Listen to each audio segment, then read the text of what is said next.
Matin Sport. Mamel, bonjour. Bonjour. Championnat du monde de handball, défaite de l'Algérie face au Danemark. Lourde défaite de l'Algérie. Très important de le préciser. Lourde, pourquoi? Quand on regarde l'ampleur du score. Le score est éloquent. Il parle de lui-même. 47-22. Plus du double enregistré par les Danois. À la mi-temps, 20-11, ça nous donnait déjà un aperçu. Avant d'aller dans le détail de cette défaite, on va écouter tout d'abord Messoud Berkous. بون الماتش تاع اليوم على بالنا راح يكون ديفيسيل ونساتوندي على هذا الريتم هذا تاع الدنمارك. الدنمارك سي ايكيب انجواب واحد ما هي ميم دانيا كومبيتيسيون لي غروند زيكيب وفي لا ميتون كانوا خابينهم 10 11 بيت. حنا سينا نديرو الماكسيموم جو بونس حنا باك اللي درناها خلينا راسنا في الماتش تاع الايطالي ولا تونيزي باك هذا اللي بالك خلانا شويه نلعبوا كريسبي تو مي ان شاء الله لازم ننساو هذا الماتش هذايا مالغري سكور شويه يوجع مي ان شاء الله الماتش تاع الايطالي يكون عندنا فيزاج واحد اخر ونكونوا بري ان شاء الله دابا كان. Il est intéressant d'écouter les réactions avec l'entraîneur maintenant, Farouk Dhili. On avait face à nous une grande cylindrée, une grosse équipe. On a essayé de les faire de bien jouer la première mi-temps, mais malheureusement on est tombé sur un grand gardien. Et pratiquement on a raté et on a fait quelques fautes techniques. Ça leur donnait l'occasion de marquer 13 contre-attaques en première mi-temps et le score était à 11 points. Sur attaque passée, on était à peu près à jeu égal. Mais c'est ça le haut niveau. Danemark, les derniers JO, ils ont battu la France, champion du monde, 11 buts la première mi-temps. L'Égypte, la même chose, 10 buts, 11 buts la première mi-temps. J'ai essayé de faire jouer, donner le temps de jeu aux autres joueurs. Surtout les joueurs qui sont restés à Alger pour leur donner un temps de jeu et pour préparer directement le deuxième et le troisième match. Le plus important déjà, c'est se fixer sur le deuxième et le troisième match. Inch'Allah, on va tout faire. Inch'Allah, nous nous présente deuxième face à l'Italie. Inch'Allah, Tunis, Inch'Allah. Vous l'avez entendu, comment la préparation s'est déroulée.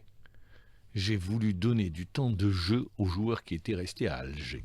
Ça doit vous parler pour ceux qui nous suivent tous les matins, puisque le groupe était scindé en deux. C'est-à-dire qu'on n'a pas mis sur le plan logistique, on n'a pas préparé le tournoi de préparation pour ces championnats du monde dans les meilleures conditions. 5 joueurs n'avaient pu effectuer le déplacement, faute de visa. Pourquoi un groupe peut se déplacer et l'autre non?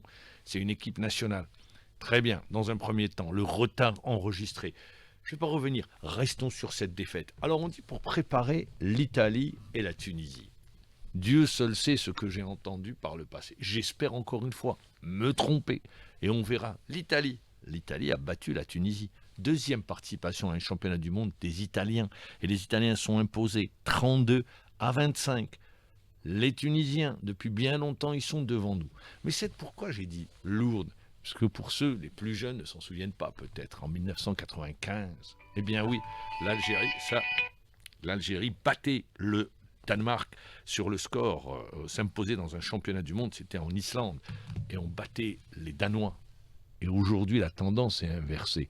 Je ne dis pas qu'on aurait pu battre le Danemark. Les entraîneurs sont reposés sur des exemples, l'Égypte ou la France aux derniers Jeux Olympiques. Eh bien, je suis désolé, oui, ils les ont battus, mais donner au moins être un adversaire difficile à jouer, un adversaire capable d'avoir pu rassembler ses forces pour se préparer dans les meilleures conditions, pour donner la meilleure réplique possible aux Danois. Or, ce n'était pas le cas. Maintenant, oui, il faudra gagner un match, soit l'Italie, soit la Tunisie. Je vous le dis d'ores et déjà, ce n'est pas gagné du tout. Les Italiens l'ont montré face aux Tunisiens, et ils doivent se dire la même chose. Les Italiens ont battu la Tunisie, donc ils ont un match, mais essayez d'avoir le meilleur classement. Mais les Tunisiens doivent se dire la même chose.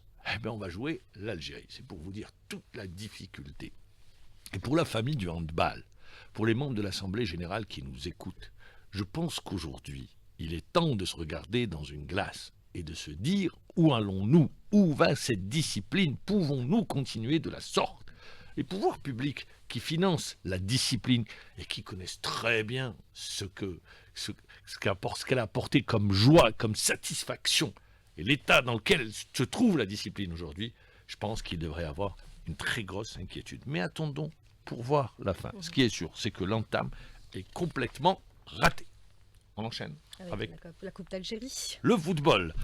Cuba, eh bien oui, Cuba qui joue l'accession. Cuba qui est deuxième de la Ligue 2 derrière Ben Aknoun, avec 5 points de retard. Eh bien Cuba hier n'a pas raté l'occasion devant son public pour s'imposer et éliminer une équipe de Ligue 1. La JS Saoura, 2-1. Ça s'est joué au stade Ben Haddad de Cuba. Cuba, grâce à Rodman, avait pris l'avantage. Il a réussi un doublé, 31e et 45e minute de jeu. Souibah a réduit la marque, mais c'était insuffisant face à l'équipe cubaine. Le RC Cuba rencontrera en 8e de finale le vainqueur du match entre le NC Magara, le Magara qui affrontera le vainqueur de l'USMA d'Alger Olympique Magara. Pour résumer, vainqueur USMA d'Alger Olympique Magara affrontera Magara et le vainqueur de ce match sera opposé à Cuba. Je rappelle également qu'en basketball, on a joué hier avec les résultats de la 9e journée. Que retenir que l'USMA d'Alger a battu l'Olympique Batna, large score 92-53. Le Nadi Beledi Stawili s'est imposé en déplacement face à l'Olympique Borj Boualarid 76-67. Guit Constantine a battu Tlemcen 67-55. Bnissaf s'est imposé devant Wetchbel 69-44. Blida a été battu par Draria 61-65. Ruiba s'est incliné de 3 points devant le Wydad de Boufarik 64-67 et le Nahd d'1 point s'est incliné devant le Moudia d'Alger 63-64. Sur ce match, on va écouter Rida Heshmi, l'entraîneur du Moudia d'Alger. On s'attendait à avoir un match difficile contre l'équipe du NAT. L'équipe du NAT qui a une dynamique positive, son 2e place devant nous. Donc on s'attendait à un match difficile. Mais on l'a bien préparé le match. On connaît très bien leurs points forts, leurs points faibles. Donc on a appuyé sur leurs points faibles. Les joueurs ont été des hommes aujourd'hui parce que à chaque fois on joue à moindrie. Mais alhamdoulilah, l'essentiel c'est de gagner ces matchs. On l'a gagné, tant mieux pour nous. C'était Rida Hashmi, l'entraîneur du Moudia d'Alger, au micro de Rostom Yahya Shrif. La première place au classement est occupée par le Nadi Beledi Stawili. 1 point d'avance, 17 points contre 16. Devance le duo Moudia d'Alger et de Constantine, qui ne compte que 16 points. Pour les dames? Pour les dames, bien évidemment. Voilà, on va parler des dames maintenant. Victoire du Nadi Beledi Stawili face au SB Bjaya 69-44.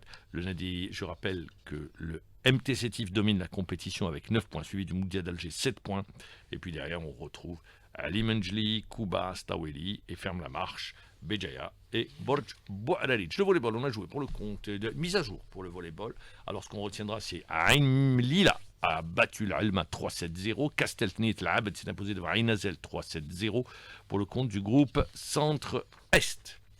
Pour ce qui est de la Coupe de la Confédération de football, la rencontre Simba SC et CS Constantine se jouera à huis clos.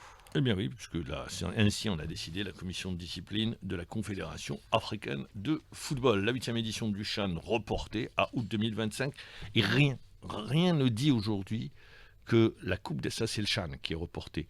Mais il y a des infos qui parviennent de la Confédération africaine de football qui laissent entendre que la Coupe d'Afrique des Nations programmée au mois de décembre prochain pourrait être reportée, décalée de quelques mois. Ce n'est pas encore confirmé, mais c'est dans l'air.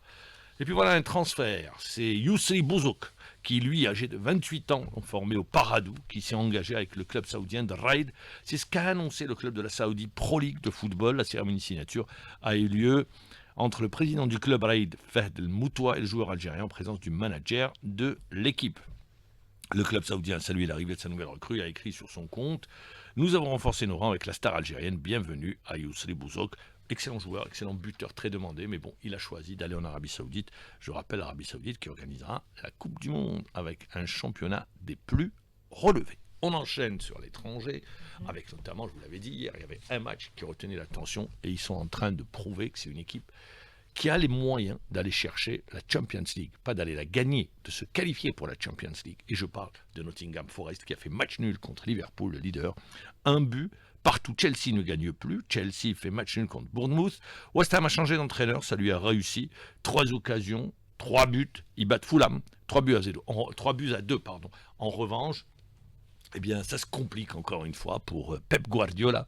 Pep Guardiola qui hier, après avoir mené son équipe City, mené 2-0 contre Brentford, eh bien City finalement, a vu Brentford revenir à 2 buts partout. Voilà. Ils ont une nouvelle fois calé, le titre est en train de s'envoler.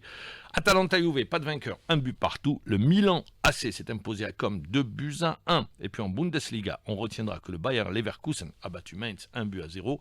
Le Borussia Dortmund, Ben Sebaini a joué, mais Ben Sebaini n'a pas gagné avec le Borussia Dortmund, battu par Kiel, le nouveau promu 4 à 2. L'Eintracht Francfort, en revanche, Fred Schreibi n'a pas joué. Son club a gagné contre Fribourg 4 buts à 1. Voilà pour l'essentiel de l'actualité.